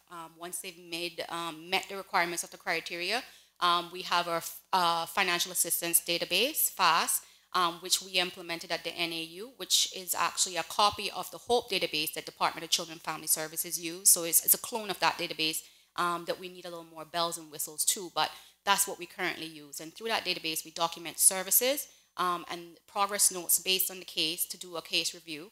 And the supervisors then review the cases and determine whether or not someone is eligible for services based on a criteria again. And then that is actually processed by our accounts team, who then process the payments. Once that's batch for payment, it goes to the ministry chief financial officer, the ministry finance team, and then they run something called a payment batch for all payments. So we actually do the approval of services at the NAU, but the final disbursement of payments is done through the assistance with the ministry and treasury, which is for all government entities. Mr. Accountant, Chief Accountant, is so if you assess me today and I need $100 to pay for my electricity, that gets put in a batch that has to go up to the ministry CFO before the check can be printed? If I can clarify, when it comes to the utilities, the payment, correctly so, goes through that process. But when it comes to the commitment, we make a commitment with the utility company, whether it's the water company or the electricity company, prior to say we will honor this payment. Now, we now have time to go ahead and batch it for payment, which goes through that process through the treasury for us to actually get the actual payment. But the utility companies have been very good, and they honor the fact that we sent through this commitment, and they will usually restore the electricity or hold off on terminating it. But is that a system-wide thing that those people who can authorize payment can't make payment? Mr. Chair, normally when someone enters a payment, they're not authorized to approve the payment. So we have someone who enters it, and then a deputy chief financial officer would approve it, for example. And then the check run would be done by the either deputy chief financial officer with the chief financial officer sign off, or the chief financial officer would run the check run and sign off on it. Then the check run would go, or payment run, whatever you'd like to, whichever term you prefer to use, comes to Treasury, and we actually cut the checks then in Treasury.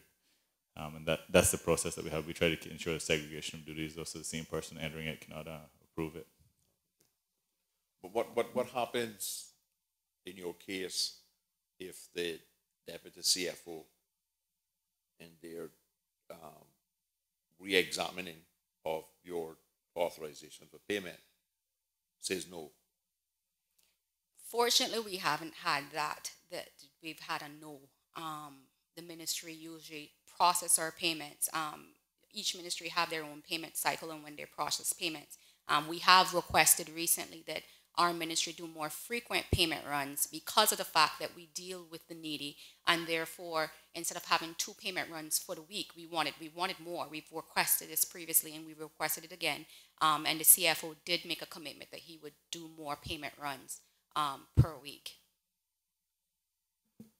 Mr. Chair, just to point out as well, we've had a complaint in the past that Treasury was holding up payments. And that's something we want to clarify, that when it comes to processing of payments, we ensure that if the check run is received by 10 o'clock in the morning, that we actually return the checks to the ministry by that evening. We had a complaint filed, I think it was in February this year, and after further investigation, we confirmed that it took less than 2 hours for us from the time we received the payment run to the time the check was actually ready for the ministry to collect. It was actually less than 2 hours. I can tell you get blamed for a lot of things. Right. And it seems that a bit of the time is actually in the assessment is where the majority of the work, of the time takes for the process to start. I guess, but my concern is that if your offer to the client to give them some help is second guessed at the deputy CFO in the ministry, what documentation do you send to them for them to authenticate? Or is it just a process? Well, at the moment, when we process any payment, it has to come with supporting documentation. So, for instance, if we're doing rent, it's a rental guarantee that we have on file. It's all batched and uploaded into Iris. Iris, the CFO can actually see all the details along with audit. Audit also utilize that view-only access where they can actually see all the supporting documents for payments. We have not ever had to deal with Well, with services being blocked at the ministerial level from payment, I think the issue we have is, as Matthew started to say, is the fact that it has to go through an assessment process. The clients are complaining in most cases because it's taken so long to go through the assessment process. In regards to the payments, our ministry at the moment, or previously only did 2 payment runs. I'm not sure if they're doing more now, but that increase in the payment runs would also help us in getting payments out to the clients in a more timely manner. But the reality of the matter is we don't have enough needs assessment officers to deal with the clientele. We don't have enough account staff to deal with the mass amount of payments, the thousands of payments that we process as a department. And without the adequate resources, we will always struggle to keep up with those issues. And there are some issues that we won't be able to resolve here and now with the rentals. In that, some of the complaints I have from landlords is they'll tell the client it's because of late payment from government, but then they'll call us and say, I don't want that particular client. If you have someone else, I'll take them, but not that particular client. And hence why we have persons that stay homeless for long periods of time because the issues that are surrounding them. And we've made referrals in the past to DCFS also to do clinical intervention because in those circumstances, there seems to be some other clinical support that is needed to assist this family in becoming self-sufficient. And it's not just going to be throwing the funds at them and resolving the issue. So for the most part, I think on our rentals, with the resources we have, we are processing them adequately. The rental guarantee stipulates that we have 21 business days in order to process the payment. And that is because we recognize that we have to get through the assessment process. We have to get the service approved. We then have to get it batched for payment, and it has to go through normal channels. So that's allowing us that time. And like I said, the CFO recently did a sample that was this week of our rental payments and found that we actually, for the most case, was in compliance. It's nothing on us. We had one case where it was an officer who's now on maternity leave, and she went in early, so she left whatever was on her desk, and it kind of slipped through the cracks. It happens. I don't have adequate resources to reassign cases immediately, so therefore these things will happen. Through you, Mr. Chair. Let me say, Miss, you're a breath of fresh air. Thank you. Answered the questions. What are the additional bells and whistles that are needed, in your opinion, to the existing database, please? At the moment, we're unable to pull statistics. This has been historical from DCFS days when they have the HOPE database. Everything is done manually. The problem with manual information is you can make mistakes. At the moment, we need our current database to be able to do more reporting, for us to be able to spit out trends and statistics on a daily basis if we need it. We also need to be able to track services to see when they're becoming expired so that we can do proper case management and contact clients before time. Unfortunately, a lot of our clients sometimes don't realize that their services are about to expire, and then they wait till it's to the end, and then they come through the door saying they're about to be evicted, but the rental guarantee would have said only up until X. So if we had alerts in our systems, if we were able to do more reporting, if we were able to do more data management, we would be able to create efficiencies even further. But at the moment, that's not possible. We have asked CSD, and we've also requested of the ministry for this to be treated as a priority, because it would alleviate some of the stress that we're currently having with the staffing, and also with getting services out to the public. But I know CSD is also understaffed, and they have other projects that they're working on. But I do note that there was a commitment made that with approximately $5,000, our database might be looked at shortly. I'm hoping that's the case. That's in 2018, 2019. And that's tied up with this OBC stuff. I think, though, if we petitioned, I assume that each department make their priority listing based on what the government think is priority at that time. And I'm hoping that, considering this is something in the forefront, our database could be treated as priority by computer services, and maybe that's something that we can get worked on before then. We have been in frequent communication with CSD. There's a particular officer over there who's assisted us to get the database to where it is thus far, but her challenge is her being told what her priorities are. And I think maybe if we had a little push to say what is really priority, if we could be to the top of that list, maybe we could be served a little quicker.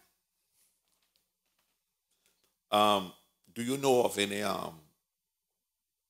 country in the region that uses this integrated approach and uses it successfully from a client point of view?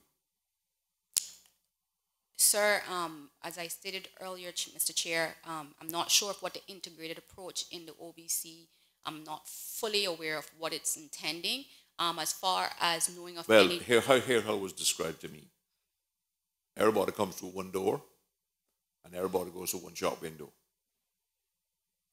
So I would assume that your clients that are now coming to you are going to be coming to some unit where you are in, where DCFS is in, where the drug counseling unit is in, where the medical part of it is in, and when they come in that, they're going to be met with some kind of triaging is going to go on and says, well, you want financial assistance, so you come through the one door, but now you have to go to that window, right? That's how the integration has been explained to us.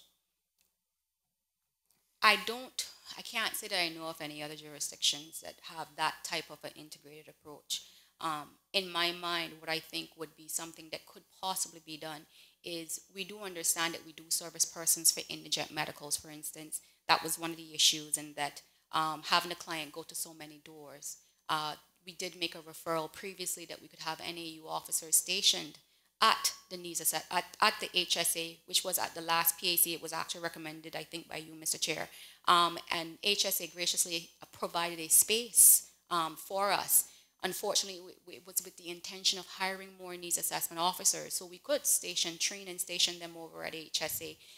What that would alleviate, because the clients are going to have to go to HSA anyway, I don't foresee an integrated approach where we would have a doctor waiting for you through the same window and can give you medical needs or drug rehab, etc. What I do see an integrated approach with is if we have proper case management where we would refer you to the relevant agencies if you're mental health to mental health, which we already do, or if you need drug rehab, etc., and that we all take care of this one client, but the different entities are doing their part. So I don't know of an integrated approach where you would have one stop, one window, get all of your needs served there. Neither do I. But if, which is not what I understand it to be, if the integrated approach is to be on the case management is through data availability, i.e., if John Doe comes to you and you type in his name, right, and he has been to DCFS or he is listed as a mental case at the hospital, you would see that information. That is what we've actually made a recommendation. I think Matthew actually got some information regarding the education. SIMS, another database that is being used by Ministry of Education that have more capabilities than the current one that we're using. And what I would have foreseen happening is if we had as a government one database, but we all had our different parts of that database, and relevant agency had read-only view access to the information that they needed.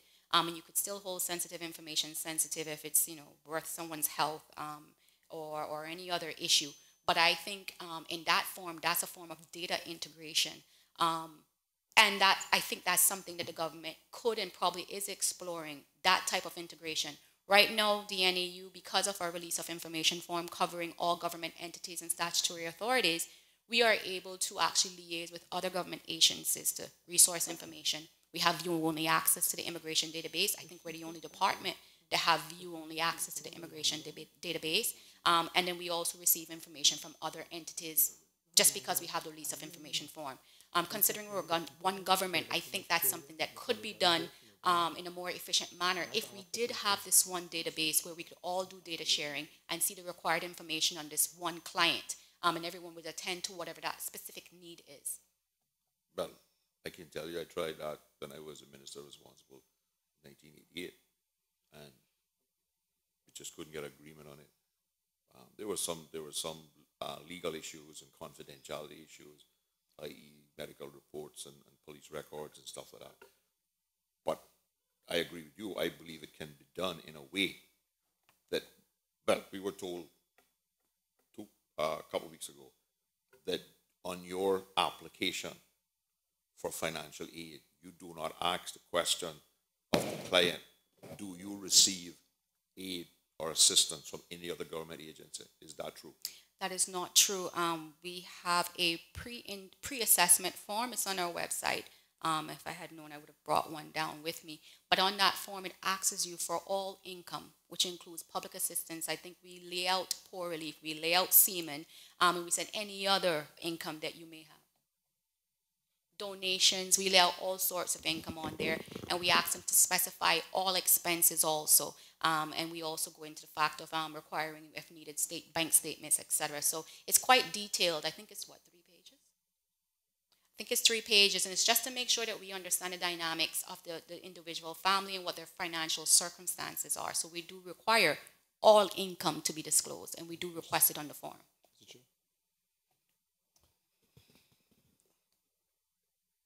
Through you, Mr. Chair. You said your system is working efficiently. They said they get payments ready within 78 hours. You said they rarely say no to you. But yet, landlords are saying that it's late. In your opinion, why do you think there's a backlog? If there's a backlog, why is it, please? We have several factors. Sorry, through you, Mr. Chair. We have several factors in regards to the rental. We've actually been on the radio explaining to the landlords what the process is and the clients so that they can understand. The number one factor would be persons present to the NAU when they're desperate and in need. In most cases, the rent is already past due. There is only so much we can do to get that payment process. We have to go through the proper assessment process, make sure we have the required documentation before we can actually review the case. At that time, the landlord, as we understand, they're panicking for their payment because they want to know that once you say you're going to the NAU, it means tomorrow that you're going to actually get that payment, and that is just not possible considering the resources that we have.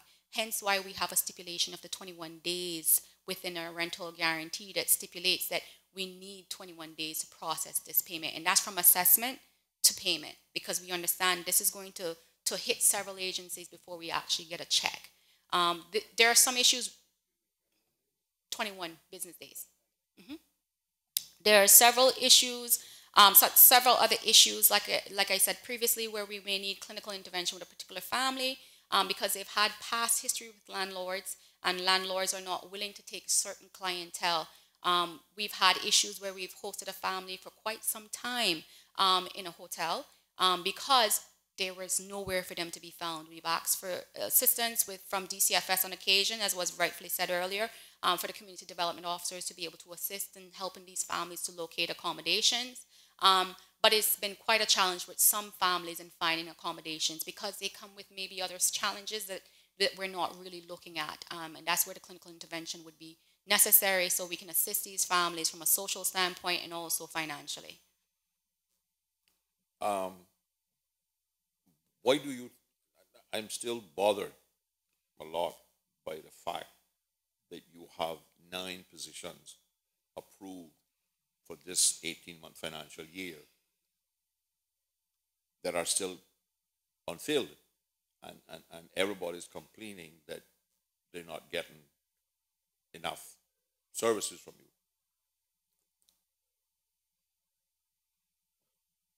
Do you have any information as to why the ministry would not want to complete this hiring within a month of getting the budget approved in July last year? Is it a position where we now have a savings because we haven't recruited these people over this period of time? To answer Mr. Chair, to answer the latter question, yes. Yes, we do have a savings in personnel emoluments due to not hiring all the positions within our budget, as we have had in previous years due to not recruiting on time or not hiring all the positions within our budget. We did do, I think we started recruitment for the manager, the needs assessment manager, which was, that position in particular was requested through PAC, and there was a commitment made that we would have had that position recruited ASAP. as soon as possible. And that recruitment did start in May of 2016. Unfortunately, the recruitment was then placed on hold in November of 2016. We did do the recruitment for the needs assessment officers, which was done in July of 2016, which is immediately as the budget was passed. Unfortunately, that recruitment too was placed on hold in November of 2016. I'm not exactly sure. I've heard of things being referred to restructuring of the NAU, but unfortunately, as soon as we got the funds to hire some of the additional resources that we needed, recruitment was placed on hold. I would like to also say, though, I have been told, I wasn't involved with the recruitment process, that we will have a social work coordinator and social workers starting at the NAU shortly, but they don't deal with the assessments. And therefore, we're going to still have an issue with the backlog of the assessments that's required. What are they coming to the NAU to do? I am unsure. They're not in the current org chart. It can't be. There's something not right here. You can't be telling me.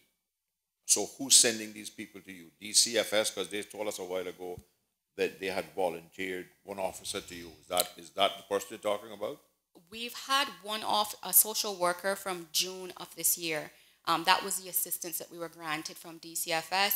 And it is, as far, I wasn't involved in the recruitment process, so honestly, I cannot speak on who was hired and who will be the persons that will come over. So I don't know if it's existing DCFS staff or new individuals.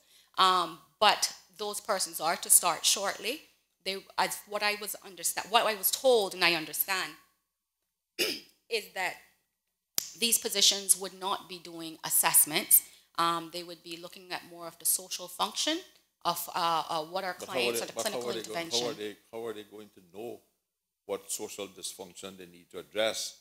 Or are they going to rely on your deputy to refer people to them at the NAU to you head of the department, right? Yes, I am, sir. As far How is it possible? So who recruited these people and who's sending these people to you?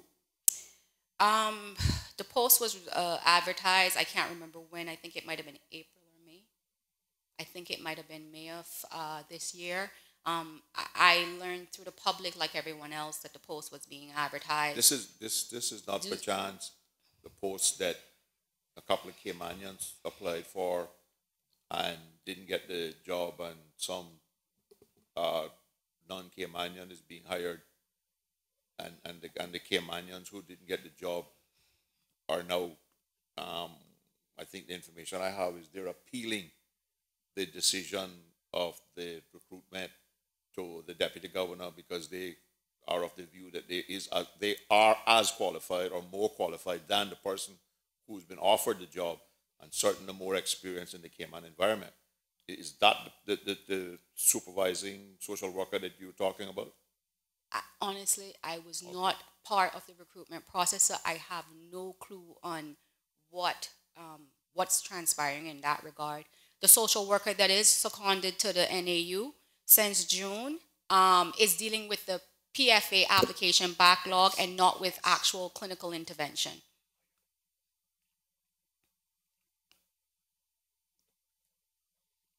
Again, so with the 9 people that you are, I guess I need to ask that first. Is these 9 people that have not been hired part of the government surplus that we're bragging about? Thank you, Mr. Chair. Mr. Chair, that was the intervention I wanted to make, and obviously we were at this point a few minutes ago.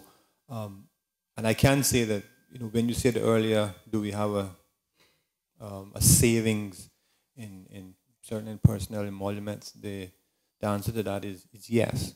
We do have the level of expenditure incurred to date when compared to budgeted costs to date. The actual expenditure is less than the budgeted level. What I can say honestly is that difference between actual expenditure experience and budget expectations, that has not, to the very best of my knowledge, and I think I would have heard about it, that has not been deliberately engineered at a cabinet level to say to ministers and portfolios, you shall not recruit or you shall slow down recruiting. I've never heard that being, espoused at a cabinet level. So it is a fact that there are savings at a personnel emoluments level, but not deliberately engineered at a ministerial cabinet level for a variety of reasons. For whatever reason, a variety of reasons, it would have to be at the ministry level, at the portfolio level, at the office level, as to why recruitments did not occur at the same time as envisaged in the budget. It could be 3 months later, it could be 6 months later, it could be not at all in the course of the year. But it would have to be at a ministry level, portfolio level, office level, and not from any directive on high. Yeah, but I think the evidence given by the chief officer, if my memory serves me correct, was in fact that she intervened and stopped the recruitment because she was going to restructure the NAU, and she used the managerial position in some other environment within the ministry. My problem with that is that having done that, then you can't use that to say that the NAU is not delivering the services and therefore we need to hire a consultant for $180,000 to produce a business case for an integrated service, because you have not, and I think it's fairly evident from the director of the NAU that this is not a one-time thing. This has been from the very beginning. Every single year, you have had positions approved in the budget that were not recruited.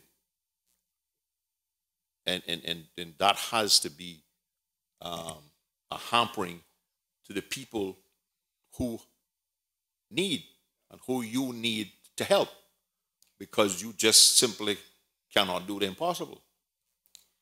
Mr. Chair, that is correct. I'd also like to state that just about every year we've also had temporary staff, utilizing that savings to hire temporary staff, which we've had to train in order to deal with the public and to deal with our clients. But that's a waste of resources. It is so very... No, hold on a minute. You're suggesting that the ministry deny you to recruit the full-time people that are budgeted for, but they offer you temporary help, which you'd have to spend time and energy training, and then they're gone, and you still don't have any officers. That is correct, sir. As recently as August, we've hired 2 needs assessment officers who are in temporary positions. Out of 9? We had originally, in our budget, we have 18 needs assessment officers that is approved in the 16-17 budget. We currently have 12 permanent NAU officers on staff, and we recently in August received 2 temporary needs assessment officers. But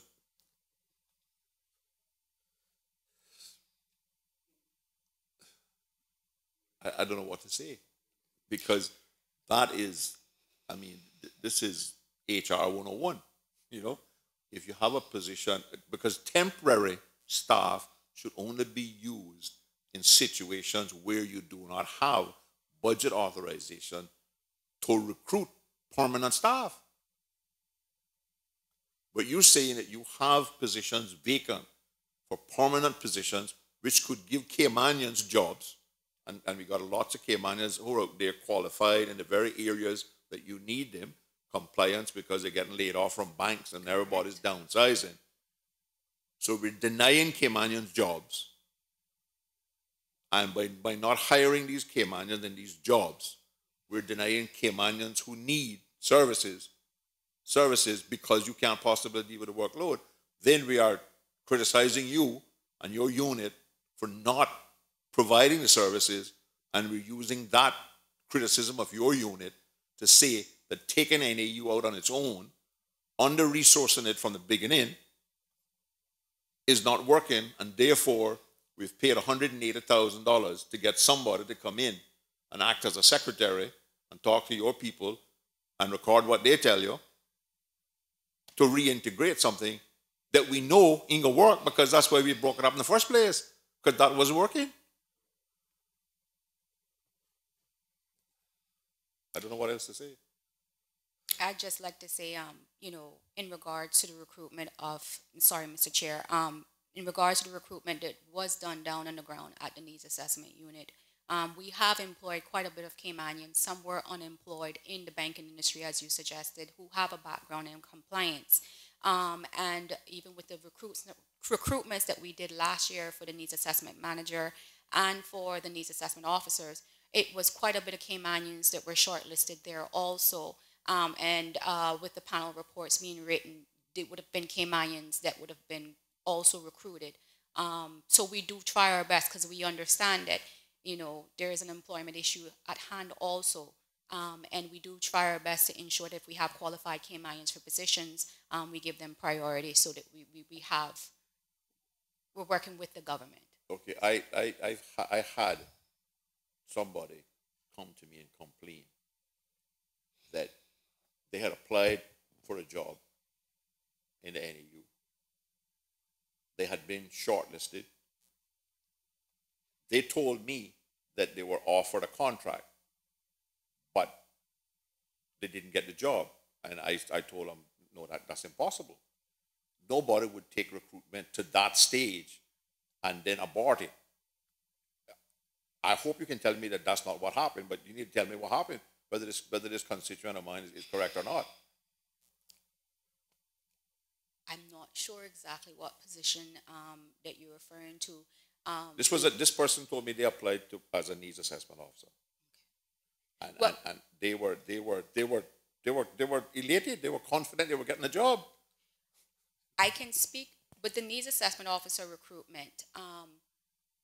We got to the point of panel being formed and panel being created, the panel report, and signed by all the persons that were on the panel report, which is the yeah.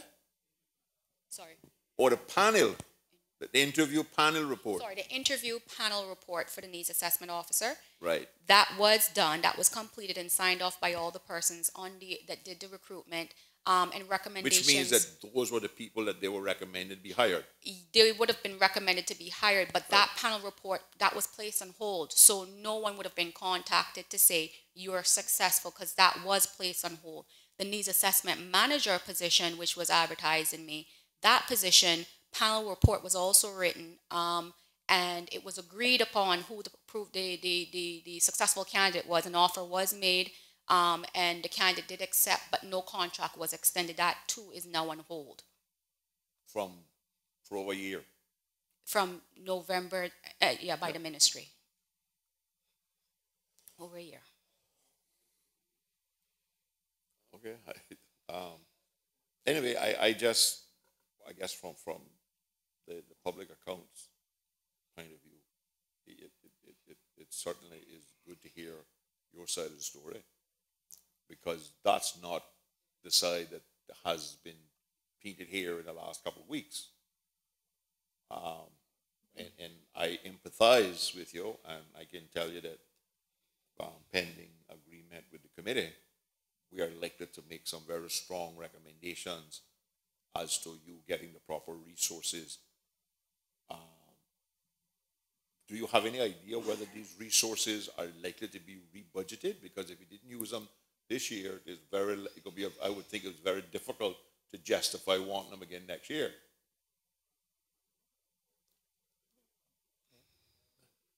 I mean, Mr. Chair, it would simply have, the ministry would simply have to request again. Yeah. And there's nothing obviously to prevent that. And in developing the allocations for the financial year 18 and 19, the Ministry of Finance took as its base position the current 16-17 budget, which would then had those you didn't eliminate positions that weren't, you don't do zero budgeting anymore. Whereas if you didn't hire in, you got to come back to So we would have taken a figure as a starting point, which had embedded in it the vacancies that we are now speaking about that had not been filled during the course of the year. Mr. Chairman, if I could just suggest what might be a useful just tidbit of information for the committee. Ms. Hurston spoke about earlier of 25 persons now being hired in the NAU, but only 12 of those were NAU officers, I believe, that would carry out assessments. So that leaves 13. Would those 13 be, admin staff and account staff? What would be the makeup of the 13? Sorry, through you, Mr. Chair. The makeup of the other individuals would be the account staff, which is 4 persons currently, 2 executive officers who deal with the frontline customers coming through the door, ensuring that they get to their appointments and dealing with the landlords, etc. And then, of course, we have a finance manager. One of those positions is actually at the ministerial level.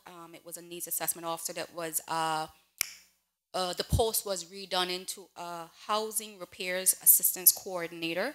And that's at the ministerial level, assisting with the housing repairs program. And then we have the 3 supervisors. And of course, a deputy and the director post. I had reason to visit the NEU in February, March, to assist a constituent of mine. And I must tell you that my experience was entirely different from the picture that has been painted about the unit. I was pleasantly surprised with the experience that I had. But I noticed you seem to have a lot of space downstairs because I had to be brought upstairs. But there was nobody downstairs. I would assume that,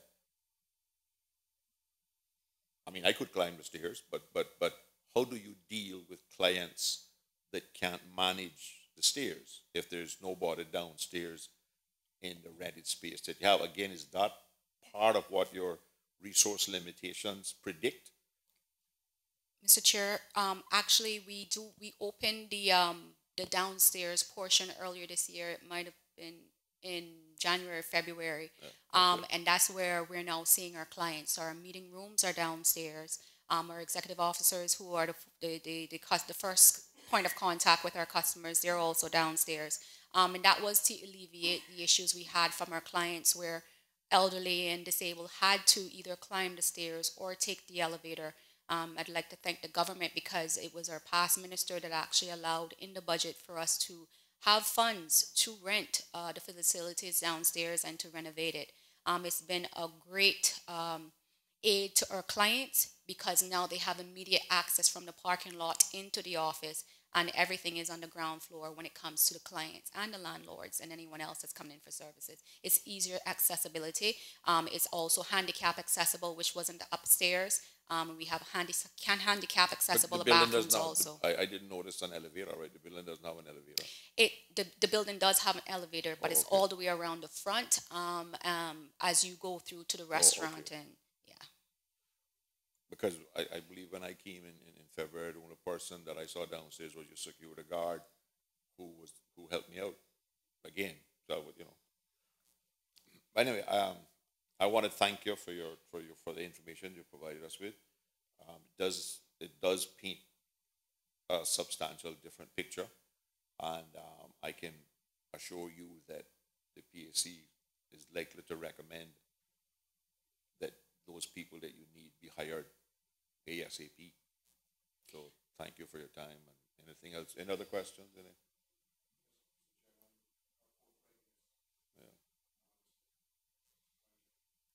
Thank you. I would also just like to say thank you all for having the NAU down here to express our views and the concerns that we have. Because unfortunately, many times, as you said, the public is provided with information that doesn't necessarily truly reflect the concerns from our staff. And I'd also like to publicly thank my staff for being so dedicated, regardless of the challenges that we currently have. The other thing I'd like to also point out, in getting resources with the needs assessment officers and the other positions that's actually budgeted for, it might be a challenge if we already have some of those positions would have been converted into the social workers and the coordinator position that were already advertised. I'm not sure what stage of the recruitment it's at, but that would block some of the funds that's reserved for the other positions. The information that we were given this morning suggests that out of 11 positions, I believe it was, five and 3 of those went to housing development, repairs, and I don't know, the other 2 might have been then the supervisor and the person that you were talking about. So it seems like you should have 6 vacancies based on what information we were given at a minimum. So we will do our best to try and make a recommendation to the government that those positions be filled ASAP. And I will seek leave of the committee to write an urgent letter to the ministry, because this report, unfortunately, is not going to get tabled till during the budget session. And one thing we want to do is make sure that the resources that you already have are carried forward into the next year. Thank you, Mr. Chair. Okay. Thank you very much. That concludes the review of this.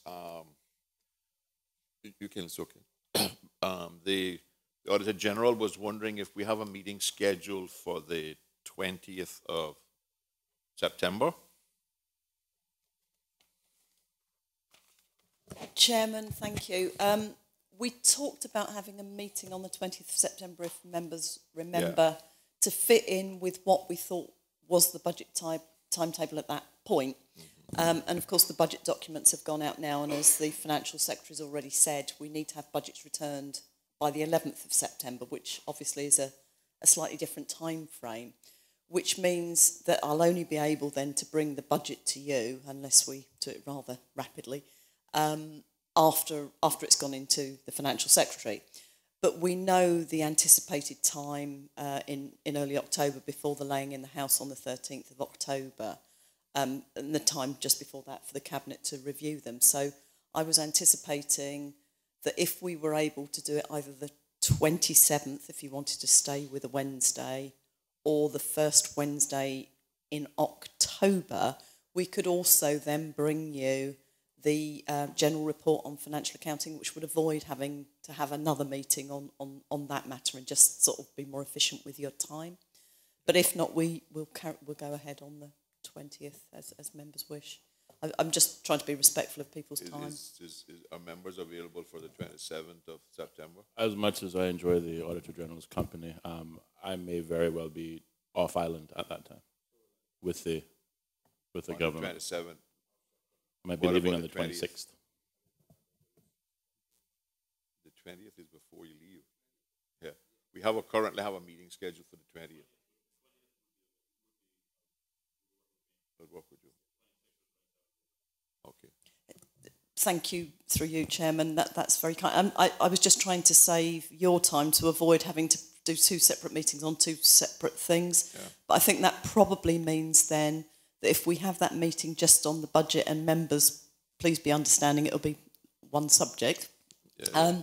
Then I'll it won't be one subject, because we're going to refer the HSA accounts that were tabled. We need to deal with some of the things that are in that. Sorry, from my perspective, yes. Of course you'll have your own business, but it means that I can't bring the other report probably to that meeting. I'll try. I'll see if we can do it in time for that meeting. So we'll probably then save that one to be considered alongside the major capital projects piece, which we should have ready for the end of October, on the presumption that you don't want another one in the middle. Yeah, that'll be okay, because we'll have this, and we'll have to decide on the 20th then whether we're going to try and deal with the HSA accounts before the 13th of October in order to table the report on that, because I want to keep as up to date as possible. So, okay, yeah. All right, so the next meeting will be the 20th of September at 9 o'clock in the morning. Yes. 9 is okay. Yeah. Okay, thank you all very much. This meeting is adjourned until September the 20th, and that will not be a public hearing. That will be an administrative meeting. Thank you all very much.